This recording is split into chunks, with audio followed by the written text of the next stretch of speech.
Welcome to Secrets and Sabotage. Today is going to be an emotional day. We may see Kieran cry because today he's reunited with his brother from another mother. Hey! Amos is in the building. It's good to be here. Oh, I can finally stop crying. Are you going to be okay? I've got tissue just in case. He usually has a tissue for other reasons. But today, it's He his. cries. Every time we bring him up, he gets so emotional every time we bring you up. I've got Yeah. pepper sprayed. It's a lie.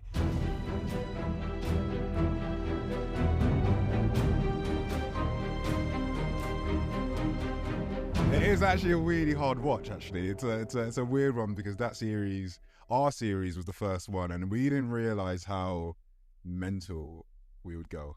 Yeah, Yeah, it's so to see the step up between 1, 2, and 3 is immense because looking at 3 and comparing it to you guys had it easy. It was. Yeah, I'll take your one over theirs. Do you know what? You say that, but at least they knew what they were coming into. Yeah, that's true. We had no idea. I thought I was. When you go into the trailers now, you know it's going to be a big show. When we went into the trailers, I thought I was filming something similar to The Weakest Link. I thought I didn't realize how big the production value was going to be. I knew they were flying us away, but I kind of thought, you know what, it's going to be. I thought it's going to be pretty shit. Like just the concept. I was like, I wanted them to be like.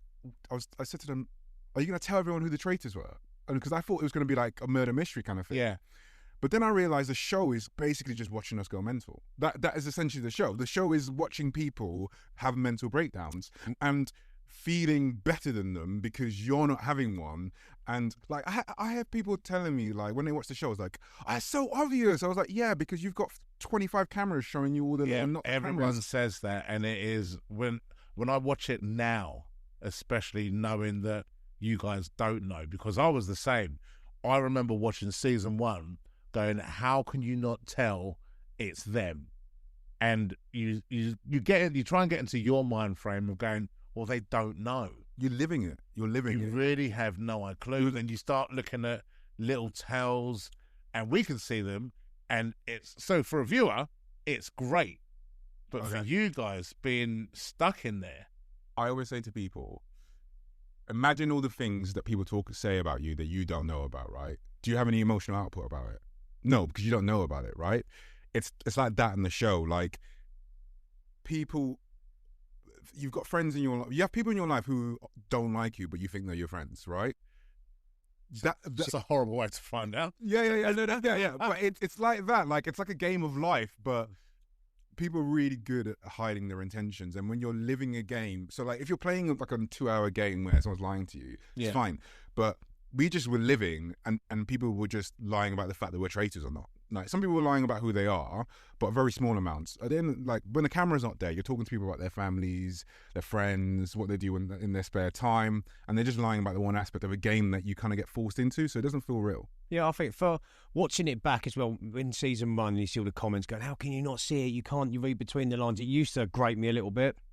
Now I'm in a really good position where I can just sit back, watch it, and let them still think that they're absolute masterminds. Because whatever, like I think Claudia said it as well last night. She was like, it's easy when you're at home watching it through the screens, but come into the castle, sit in that environment, and then do it, and then come and have a chat with us, because it's a very different scenario. Yeah. It's also weird because a lot of times you also have to be aware of how other people are going to be viewing you in the game. So you're playing a game, but it's like you're also tried, and I agree with you, actually. This series is slightly harder in a different way because now you know people are going to be judging you for your decisions. When we were doing the show, I didn't know people were going to have strong opinions about me based on what I do, right? Yeah. If you go on that show and you do something terrible, you could ruin your life now. Like genuinely, you could ruin your life. And back when we did it, we had that little bit of innocence, which helped us a little bit, but also damages us because we took the game way too seriously. Now people would just kind of play it as a game, right? Yeah. When I went on the show, right, I was thinking about, I couldn't be a traitor because that would ruin my career. Like to be seen as a doctor. I thought that. You I can't feel be. that as well. I'm a youngish man. But if I'm going on TV and I lie for money, Yeah. if no one's ever going to trust me, is it like what, like, and I'm seen as a good liar for Yeah. money, like lying to old ladies. There'd like, always be a question mark. oh yeah, and it's not my character either. I don't want to lie for money. No. It's not, That's the worst thing to be. Would be a good liar, wouldn't it? Yeah, absolutely. yeah. I felt the same thing when I used to like even in our series. I just feel like people will look at you a bit wonky eyed, like just a bit like I've seen you lie to someone's face that likes you as a person. Well, you had Kaz in this season, didn't you? Where you got similarities between Howard Shipman and Yeah, still what you want as a doctor. I don't want that, but also I don't think I don't. Kill him by night, suicide. As a doctor, that's I actually the worst think review. Probably not the best. Yeah, and also I don't think. Maybe I'm just chatting shit. Maybe next year there'll be a really good nurse or doctor who's a traitor. But I just don't think we would make a good traitor. I don't think we like one. I don't think it's that deep. Like they use words like murder and stuff like that, or like banished, and you're just like, they're just in a hotel room. Like, do you know what I mean? Like, You could have seen the twist this year as well with Lisa. Like if she would have been made a traitor because she's a priest, obviously that would have been a really interesting turn of events. But we didn't get to see that, unfortunately. yeah. I do. I find that. Yeah, that's an interesting thing. A notch up, yeah. Yeah, this is the point, man. The whole point of the show is human nature, right? Yeah. You get to see human nature, bonds.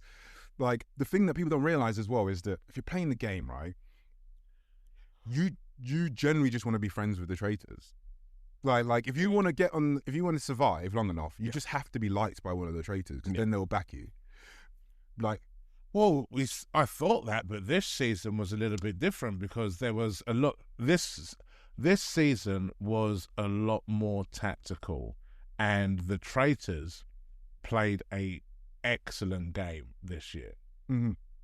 And I think because they had the education of season 1 and 2, because I don't think you could have played a game in season 1 because no one had a clue what was going on. Yeah. Season 2. You had people like Paul came in with a game plan, and he came in with this big old character that didn't really Harry played a good game in season. You can't be a strong character. Like it's a really thing to say. Like, I love the winners in our first series. Hannah's an amazing and a strong character. Aaron again wasn't. He was a big character, but not really big. Like you can't be strong. Like if you're smart, you're gone. Yeah, well, you say that Mina on this season was very smart and lasted till very nearly. But she was a traitor. She was a traitor. So if you're smart and you're a traitor, you're cleaning up because if you're actually smart and a traitor, you're not. You genuinely don't have to look for a traitor. Yeah. So you spend the majority of your time trying to confuse everyone. And if you dedicate your mind to doing that, and you're free of worrying about being murdered, you will get far. Like smart, like you will eventually get the if I had my time again, I was a traitor, I think I would have got quite far, because you genuinely can. If the traitors don't snake each other, there's a point where they just clear out the team. This is the biggest problem. I think now, as the show's evolved, the only threat you've got if you're a traitor is another traitor. I would say. Yeah. And we said it a couple of episodes ago, but we called it an all-women cast this year. But Mina would have done that sisterhood and would have went through. I think if she trusted, I think she would have as well. I still think as a combination, if two people were traitors, you had a game plan. The light's going to shine on you at some point. Yeah. It's when it does come on top, how you deal with it and who you've got in your pack. You said a moment ago, you do need faithfuls around you as a team, but eventually you are going to have to look at murdering them or recruiting them. So if those later episodes with Mina, she played the flawless game, but eventually, when it did come on top, she didn't have enough numbers to survive, and obviously Charlotte put in the final knife. So we'll see. She played it really well. You say about being a good liar. Someone who was an absolutely shocking liar in this season was Freddie. Freddie, bless him. Yeah, similar journey. It was to me. Yeah, you got recruited last minute, and if you don't want to be in line, you don't want to do it. But the way he got recruited was very, very different because I don't think Wilf knew he was going to do that until it happened.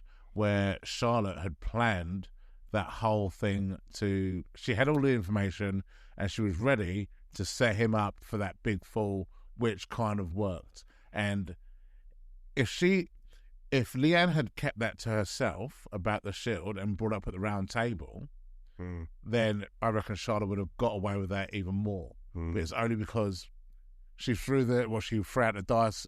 How it landed is how it landed. Yeah. So the little bit of doubt was there. This season definitely seems a lot more psychological than season before. Yeah, it's going to get more and more. I think the innocent days are gone, mate. Like the idea that the innocent days are gone. It's becoming brutal. And I think if you keep selecting people who now, the next series is, people know how big the show is now.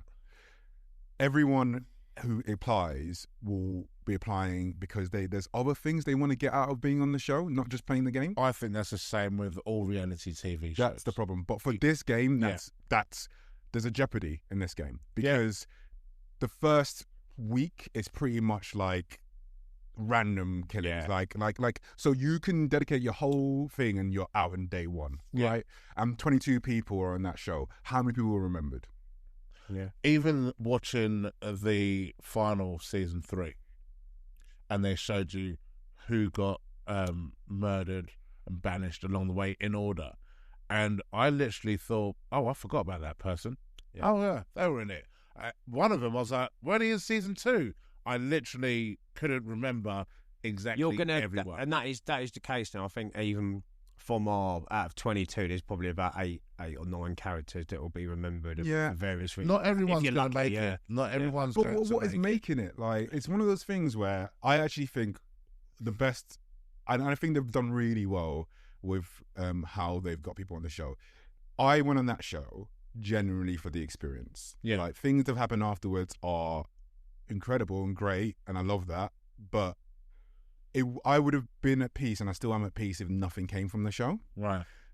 The issue is now it's very hard to go through that because now, like, there's going to be more seasons. The peak is amazing, but when you trough and 6 months, you kind of just old news. You are, for 2 or 3 weeks, you are one of the most famous people in the country. You're genuine, like, you are stopped for pictures. Yeah. And you walk into a pub and go, oh my God, that's someone from the thing.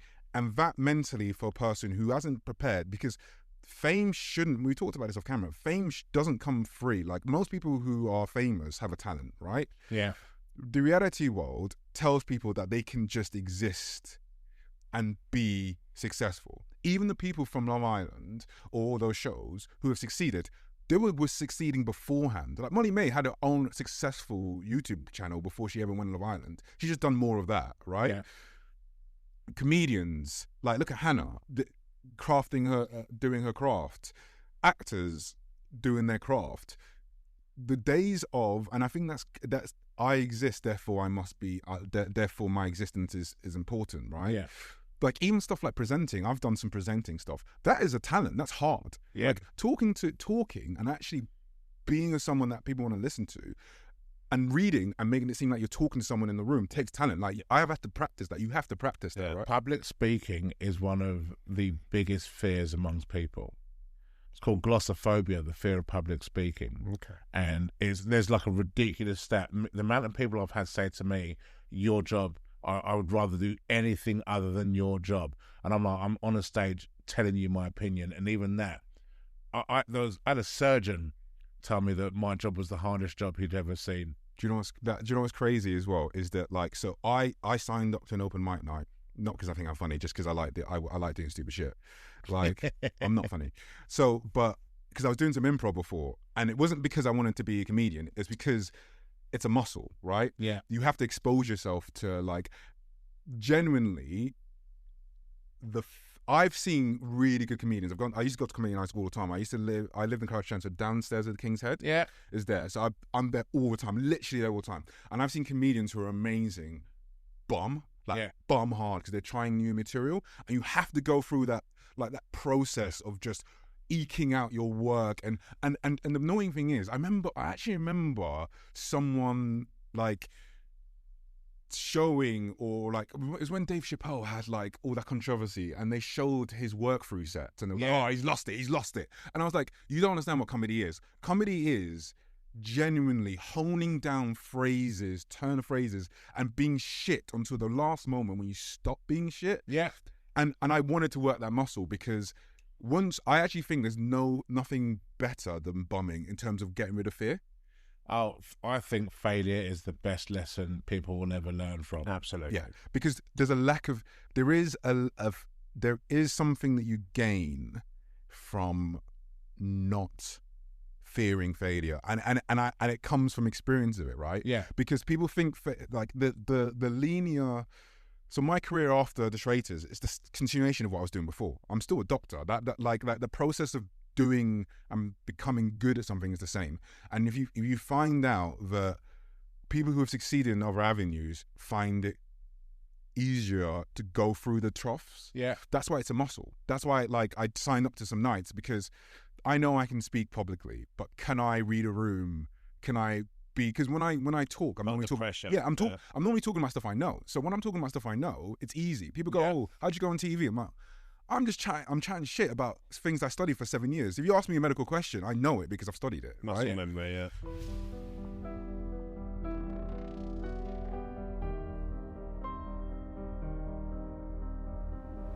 I like to think that it's weird because hopefully he never gets tested, but I like to, like, there's people that I know who have lost everything. So I know a friend who had a stroke and had to learn how to redo everything, and he's back working. He's amazing, and you see that and you're like, oh, okay, cool. Everyone's capable of that.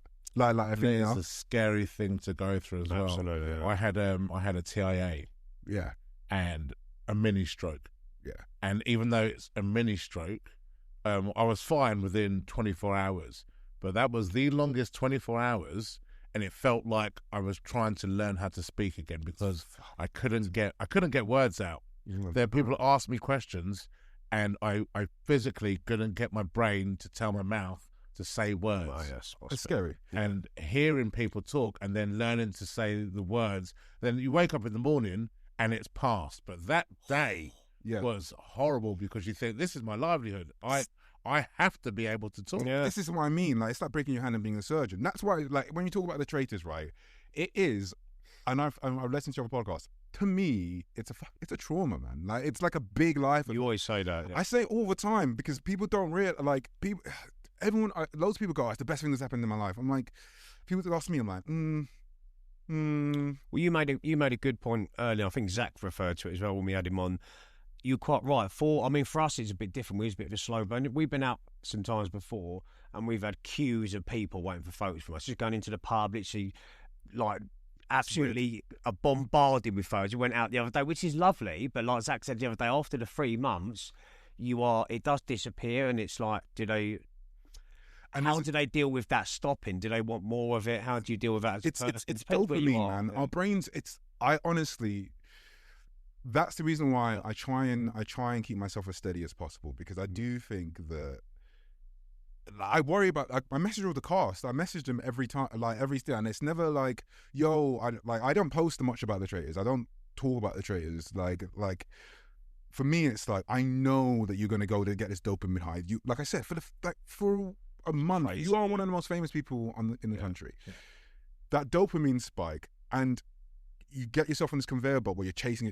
That's why for some people, they choose infamy over, like, people prefer infamy rather than being forgotten. Yeah. And I think that's because there's no solid foundation there, right? Because everyone thinks that the main character are in their own story, right? Yeah. And so when you get this, you're like, finally, I'm getting recognized as the amazing person I am. Like, people should watch me eat breakfast. Like, this is fucking sick. Like this is, like, do you know what I mean? I should be the guy. and that is, it feels like that. It's like, finally, I'm going to conquer the world. And then suddenly, no one gives a fuck. Reality kicks in. And that, I feel people need to get training on that. I do think it's an amazing. There's a reason why like these shows have such a bad mental health record, and I mean that in terms you've got a psychologist coming on. I mean that, and especially a psychological game. Like I was very aware in that game, and I think that's because you have a code of conduct as a doctor. You swear an oath of the long-term effects of what I do in that show. Right. Like medicine, they tell you that there's something called bringing the practice into disrepute, which is a code, right? If I do something that's so morally objective, even if it's not illegal, that affects my career. Do you know what I mean? Like it's annoying because sometimes it's like the woke police, but like there's some certain things I can't do that other people can do, right? Like what? Crack. Not anymore, but like, do you know what I mean? It's annoying about crack and cocaine. It's the same thing, but one's for poor people and one's got higher punishment than the other. It's annoying. But true story. Yeah, it's a true story. But like, I can't be a stripper anymore. No, I can't be I couldn't do that. Like, I couldn't have an OnlyFans anymore. No, I don't. But that kind of stuff, right? It's a moral thing. So I'm aware of that. So when I talk in public, I have to be aware of that, right? Yeah. But a lot of people, the guys on the show don't realize the things they do on that show will affect them for the rest of their life. Oh, that is the world. We look at things now, and I think because of the era that we were brought up in, if you like. So I'm from an era where we didn't have social media at all. When I was a teenager, social media weren't there. Like, you doing your maths and abacus, like pretty much. Calling someone from the phone. What are you doing? Was it? I've done that all day long. Did you have to chat to your friends with smoke signals? Like, just he does with me now. That's how we communicate. Oh, you're both. Oh, that's fine. That's how we text. Yeah, do you know what I mean? Like, Morse code. You knew your mate was at a bus stop because he wrote his name on it. That's what we did back then. Someone said to me when they were at uni, they had to actually be at home to receive calls because they're like, if you weren't at home, oh yeah, you'd arrange a time to call. Fucking hell! Right? And when you was on the internet, you couldn't receive a call as a mate. People don't know how hard it was back then. Someone said to me, back in the day, if you said you were going to be somewhere and you had to be there at a time, because you can punctual. You can check. You can check where they were. I had to be in before it might. Don't go past the last tree at the end of the road and be in before it was dark. Yeah, that was the code. So it was even like if you wanted privacy, you'd have to leave your house to go to the phone box to make that phone call. Wow. And people, you'd be so polite because you didn't answer the phone in your house. Yeah, that wasn't your job. Like that was your parents' job was screening every phone. Hi, Mr. Snoobies, Emmanuel there, please. Yeah, and if I'd be bad, he's not coming to the phone. And then I'd be there, Mum, let me talk to Kieran. And that would be it. He's not allowed out. Knock for your mate. So like, you think now, you want to go for a drink with someone, you just text them, are you free? If I wanted to see, if I wanted to go and hang out with Kieran, pre-arrange it. Not even that. I'd have to walk to his house, knock on his door, and hope they're in. Yeah. Oh, that's long. How many times you knock on people's door and they in? It'd be like you do the round down the road and everyone was out. Everyone was out. Or no, you go back home. What's the matter, son? Phil's not playing out today. They have to walk the whole mile back. Long. That's why all of you lot got trust issues, man. That's long. This is the thing. This is why you look at so we knew that everything we did as kids is a rumour. Whereas now, we live in the most documented times ever in history. You can ruin your life. You can genuinely ruin your life with your phone in your room on the toilet. Yeah. Like you can ruin your life. And like it's mental how much it's changed so. So it's like that's what the traitors. When you talk about people talking to me about the traitors, I'm like, oh yeah, do you know what? It was an experience. I know a few people still tap into the resources from the psychological side from season one. I know they still check in sometimes and with a psychologist, and they still look at the studio for support. And so some people it has affected, I think, coming out of it. I think it's good that you can, though. Yeah, I don't think. I mean, there's not rule that you can't, but they're always there if you need them, 100%. But what I mean is, there's a lot of shows that don't have that. Once you're out, you're out. You fend for yourself. Yeah.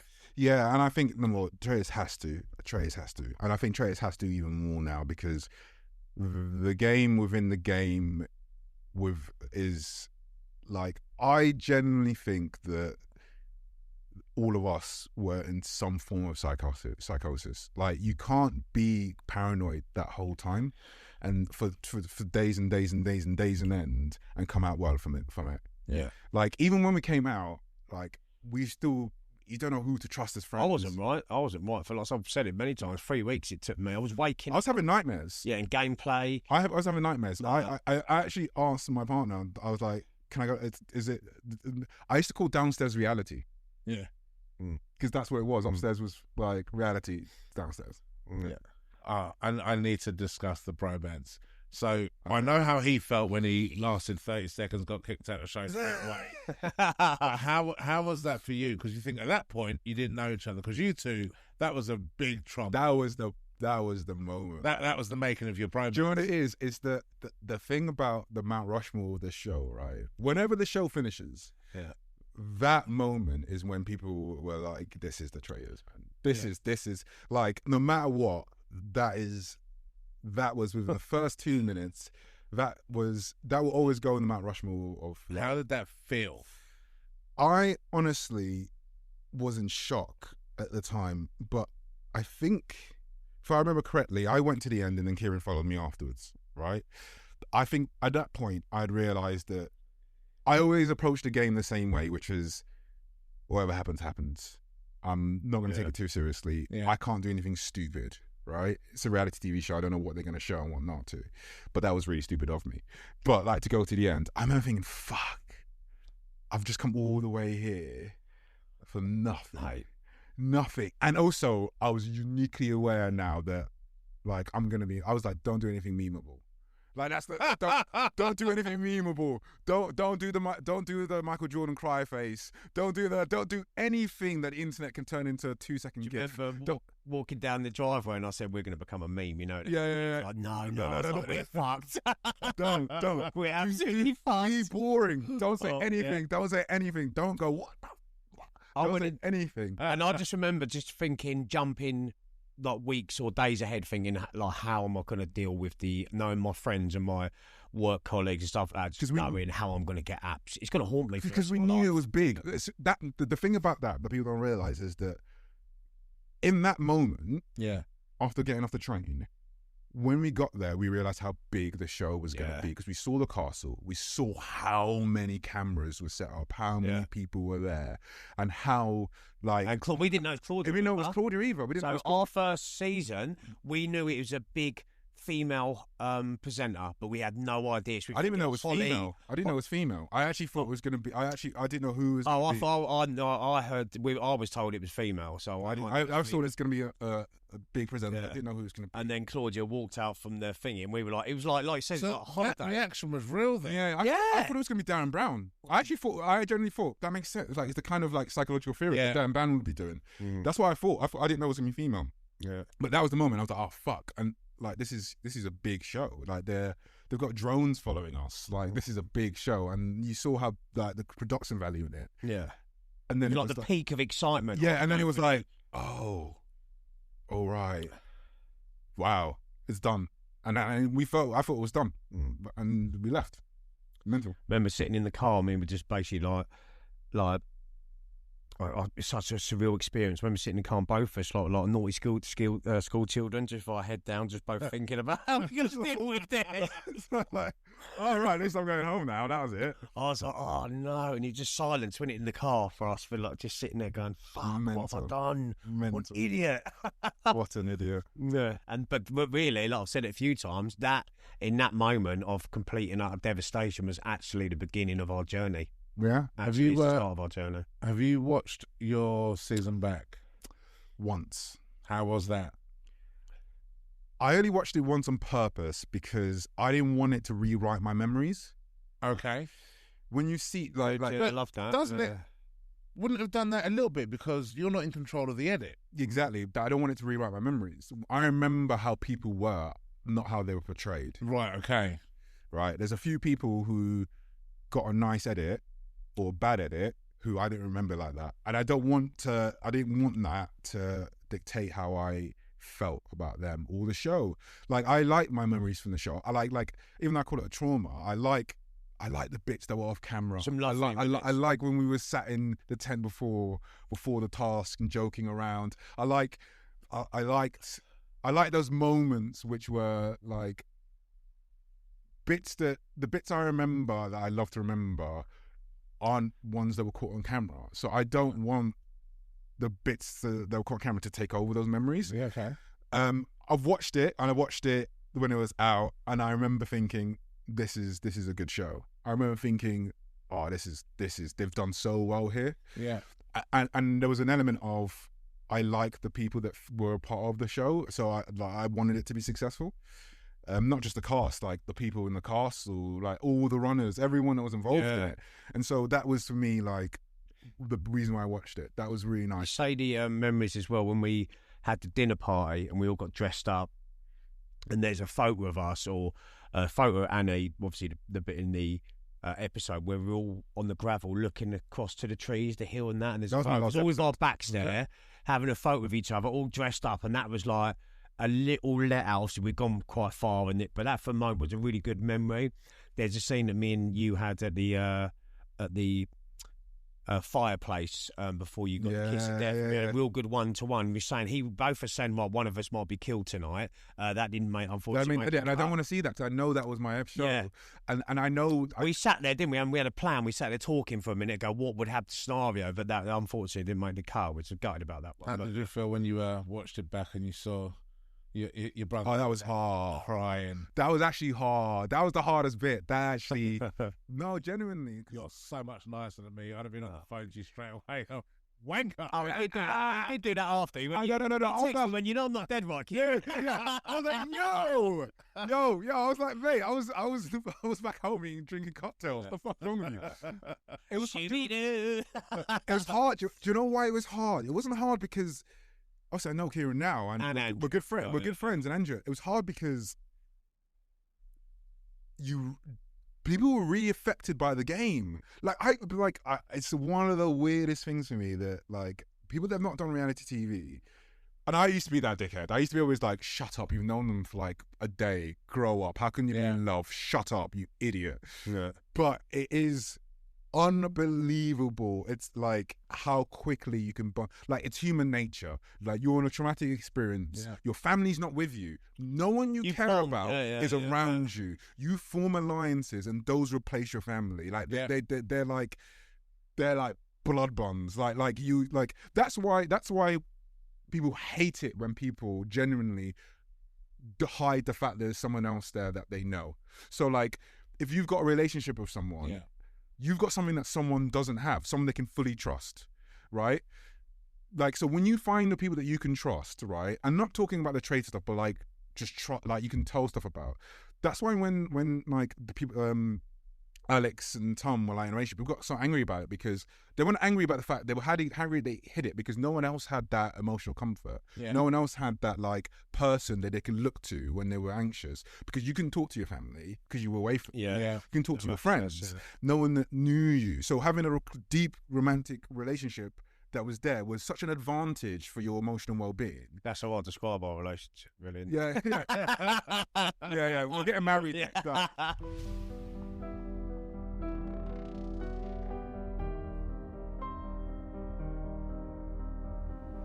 If you look at all of the shows, and I've seen bits of this season, I've seen bits of last season, none of the personal stuff makes the edit, really. Only the gameplay makes the edit, right? So you don't get to find out about... That's why it's a good launch pad for people, because people are curious about the characters of the people that do it. But if you're not talking game, there was people that in our series, we were trying to get like a viral bit or do stuff like that. But if it's not about the game, it's not making the edit. Like, no one cares about your dog. Like, do you oh my, or what is? We all said, if you go in on a lie, you're always going to be. Well, you said like this year with Charlotte going in. Yeah, it's going in with a Welsh accent. Fair play to that woman for keeping it. Do you know what? She was right though. 100%. She was 100% right, because she went in there to be more trusted, and she was. Do you know what she said? It's an interesting point. I saw it on the she was talking about it. She went, the reason I'd done the Welsh accent was because I would think before I would speak, so she knows she has to say the accent. So that's very clever. It's when you think about it, it's fucking genius, mate, because she knows she's got to think in talking. That's a lot to do. No, but it would stop her reacting to something, because she has to reset and get into character. So I do the same thing when if you ever get heckled. The best advice I tell people: take a deep breath before you say anything. And that's all she's done there, is take that second to formulate an answer. Because I tell you, it fucked Freddie when Leanne said to him, "Did you know about my shield?" And he was, mate. yeah, He just got caught. like, he got deer in the headlight, and he'd already said, "I'm a terrible liar." Yeah, I think when you get made a traitor, like for me, when you become a faithful servant, I think, don't know whether you would have adapted to it or not, but for that, when you've been that, I honestly have thought about this, and I think if I was a traitor from the start, yeah, I said that.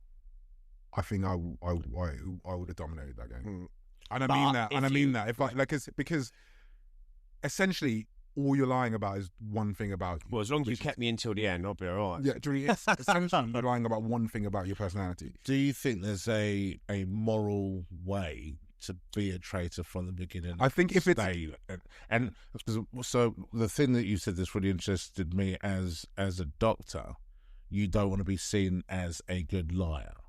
So is there a moral way that you can maintain that integrity and still play the game, do you think?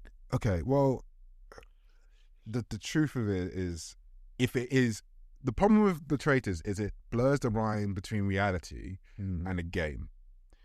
If it's a game, Yeah. no one looks at you bad when you bluff in poker. No, like if you're playing a game of poker, no one goes, "You're a liar. You lied. You pretend your hand. You."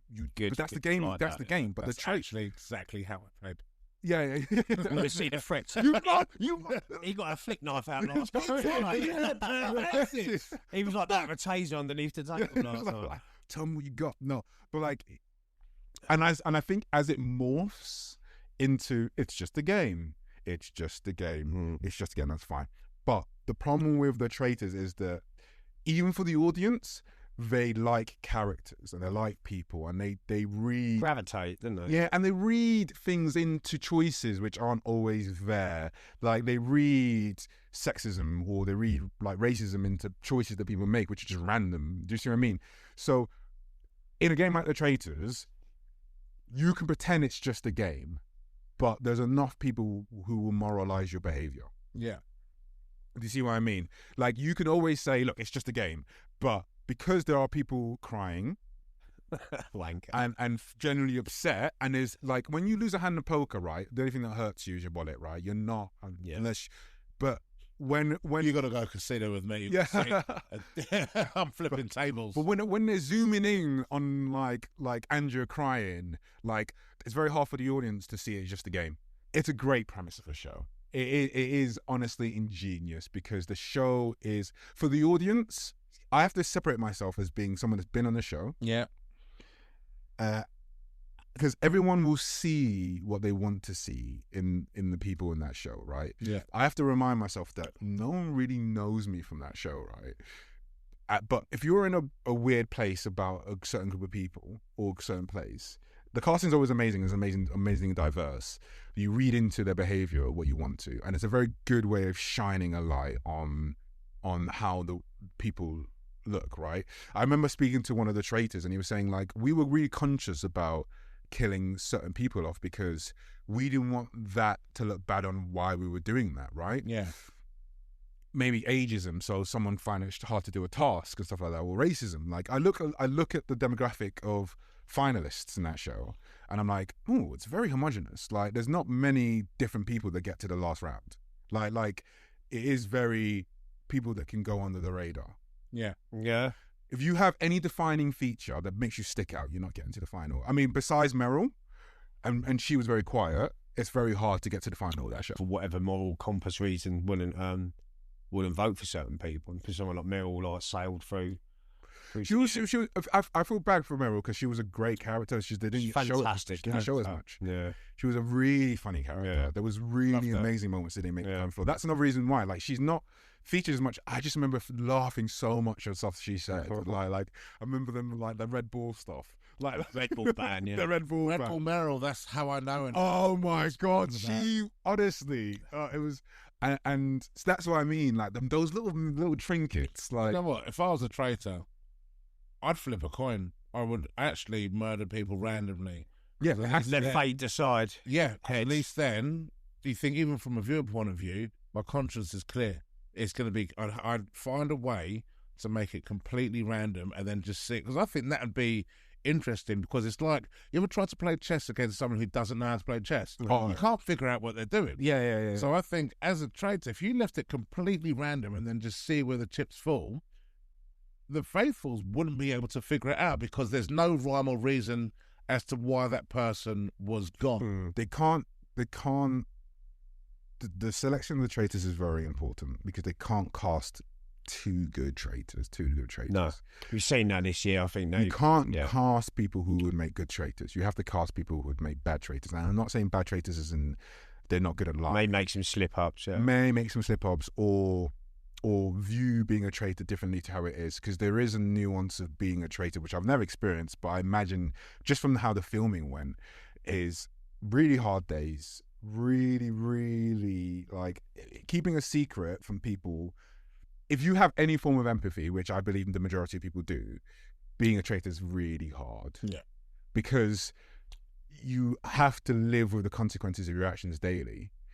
And no matter how much you tell yourself, it's a game. The fact that other people aren't taking it as a game. Because there I always say it's a bit like the Stanford prison experiment. You arbitrarily put people in groups, and even someone who has no empathy, when they're put in the victim group, which is the faithfuls, seeks empathy. So everyone who's a faithful is pleading for survival subconsciously to the traitors. Yeah. And you're the decider, right? And so human beings aren't designed like, but you have to dehumanize people to be able to do things like that to them, right? You actually, there's the reason why rhetoric is important. So when you talk about people or groups of people as animals or like they're pigs and stuff like that, you can do anything you want to a rat, right? Yeah. You can do what you want to a rat. It's very hard to do to like Sharon, your mate. And so that's why the language of the show is murdered and banished. You don't say killed, you say murdered. Killed could be they got hit by a bus. Yeah. Murdered means someone has done that to them. Yeah. And so the anger, the emotions are very real. Your body doesn't, when we have primate brains. Acting like we don't have primate brains is crazy. We have primate brains. So it takes a while for us to logicize our way out of our strong emotions. Act like we are built for survival. Your mate's been murdered. Natural reaction. Regardless of whether you have a logical brain, feels like your mate's been murdered. So when I take the piss out of Kieran all the time because that was a move. But like but I would have been the same. I'm pretending I wouldn't be the same. I remember like seeing that reaction and feeling emotional because it was like watching my own funeral. Because they literally believed I had died. And they might have known, because you never see them again. When you get banished or murdered, you just disappear. You don't see them ever again until you meet them for drinks a week later. And it's all, but like, it's a lie. So you feel it's all a lie. But like you feel like they've been murdered, and that's the beauty. So when you go on stuff like Love Island, right? They call it Love Island for a reason. That's why everyone fucking falls in love like within 2 weeks. Yeah, do you know what I mean? That's the premise of the show. So yeah, people have been murdered. It feels like they've been murdered. I think back on whether my experience with the idea is, was it worth it? And I think the answer is yes, because of the people and the connections I've made, not the things that have come afterwards. It's the fact that if I've had a traumatic experience, I genuinely can text Kieran. Like it's not like a fake thing. It's not. And there's very few experiences as an adult where you leave with adult long. Men are weird, man. My best friends are the same people that I was friends with when I was 11. Do you know what I mean? Yeah, snap. Yeah. Like we there's very few experiences as a man where you can make friends that you genuinely feel that you can trust with your life. So that for me has made it worth it, because like when you ever get that situation, I think all the times that happens is like people that go to like war zones together, armies, like firemen, people that have actually been in situations where they need to trust that guy with their life, basically, right? And traitors essentially was a bit of a very low degree version of that, because it made it feel very real, and that's why I think it's worth it for me. It's been an absolute pleasure getting you on. Yeah, so much fun. I'm really glad I got to see this. Now I get the emotion. Now I don't want you to go. I'm only going next door, man. It's all right. It's all right, man. It's all right. It's all good. Thanks, brother. It's been a pleasure, mate. Legend.